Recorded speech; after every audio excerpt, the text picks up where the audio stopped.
उसके बाद आपको ख्याल रखना पड़ेगा कि उसमें रोग ना हो और उसमें कीट ना लगें। जैसे ही कोई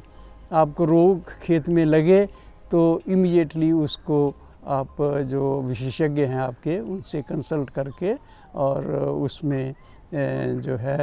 जो रोगनाशक दवा है उसका प्रयोग करिए। अगर कीट की समस्या है तो कीट जैसे ही दिखें, एक दो कीट छोटे मोटे दिखें कोई परवाह नहीं करिए, लेकिन जब बढ़ते लगें कि भाई बढ़ने शुरू हो गए हैं तो आप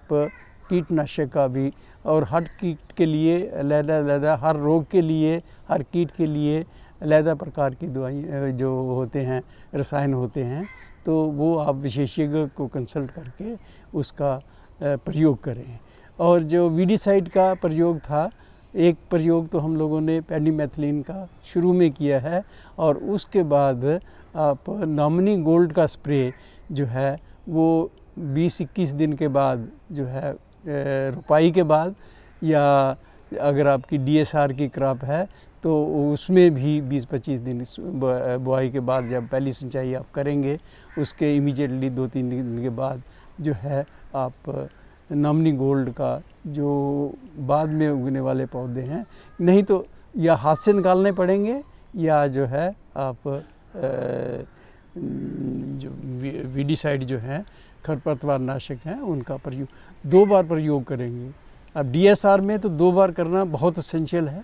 और जो आपकी ट्रांसप्लांटेड है उसमें जो है हो सकता है कि 1 बार या 2 बार की ज़रूरत पड़े, या तो उसको ध्यान में, खेत को ध्यान में रखते हुए आप ये करेंगे तो आप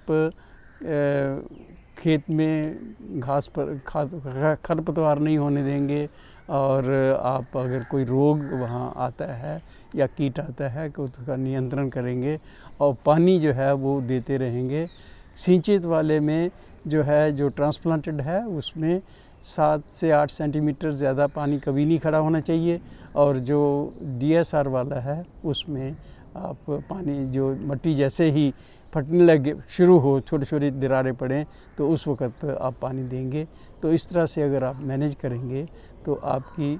अच्छी पैदावार होगी। और अगर कोई विशेष समस्याएं आती हैं, जैसे कई दफ़ा होता है कि आपने खाद सब कुछ दे दिया, उसके बाद भी पत्ती जो है वो थोड़ी पीली पड़ती है, तो हो सकता है कि उसमें नाइट्रोजन की कमी हो, या उसमें सल्फ़र की कमी हो, या उसमें लोहे की कमी हो। इस तरह की कमियां हैं तो वो पत्ती के जो लक्षण हैं उनको देखते हुए जो है उसका स्प्रे जो है करना पड़ता है। जैसे जो जिंक की कमी है तो पत्तियां पीली जैसे नाइट्रोजन की कमी से होती हैं वैसे ही होती हैं, लेकिन उसके बाद और ज़्यादा समस्याएं आनी शुरू हो जाती हैं, तो उसमें जिंक सल्फेट का स्प्रे किया जा सकता है। और इसी तरह से अगर लोहे की कमी है तो उसमें पत्तियां सफ़ेद सी हो जाती हैं, ऊपर से नई पत्तियां जो आ रही होती हैं सफ़ेद रंग की हो जाती हैं, तो उसमें जो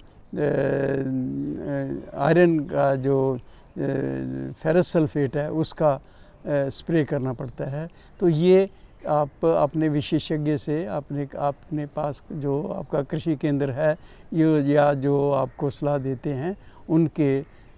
सहयोग से आप ये चीज़ें करेंगे तो आपकी अच्छी पैदावार होगी। और अच्छी पैदावार जैसे कि गेहूं में मैंने कहा था कि 25 के पास अच्छी मानते हैं हम, और 20 से कम जो होती है वो कम मानते हैं। और धान में जो है वो आपकी 30 क्विंटल प्रति एकड़ तक आने की संभावना रहती है। तो अच्छी फसल जो होगी वो 25 से 30 क्विंटल प्रति एकड़ होगी, और उसके नीचे है तो कोई ना कोई जो मैंने बातें बताई हैं उसकी कमी रह गई होगी। इन बातों का ध्यान रखें। और कटाई जो है वो आप जैसे ही पौधे पीले पड़ने शुरू हों, दाने जो हैं जो पक जाएं, आप दाने को निकाल के देख सकते हैं, आपको दाना पूरी तरह से बना हुआ मिलेगा। और उसको जो है जल्दी से जल्दी, जैसे ही दाना पक जाए तो जल्दी से जल्दी कटाई करके और सुखाने के बाद उसका दाना निकाल के आप करें। ये अगर आप करेंगे तो आपकी अच्छी पैदावार होगी।